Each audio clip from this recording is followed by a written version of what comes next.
Okay, Bulavinaka, we are coming to you live here at Mother Island, Fiji. This is the experience that we are having right now as we're coming to, how many waves right now?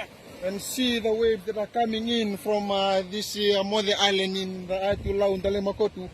And this is the school area, and we don't know how it is going to the villages of the two islands, Nassau and Korotolu. But this is the experience that we are having right now, as we see the island experiencing a kind of waves that are coming, and also the waves are coming in. As maybe this is the first thing that we have come to experience. Also, should me come to experience here as the experience, and also the Turangi here, getting to see the waves are coming from this high tide and look at the waves.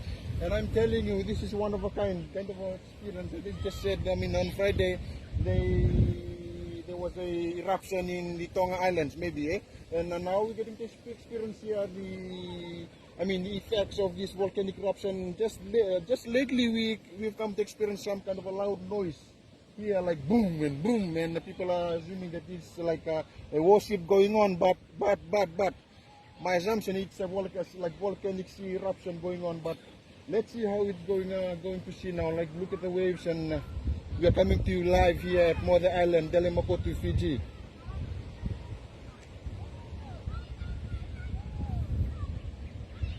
Usamos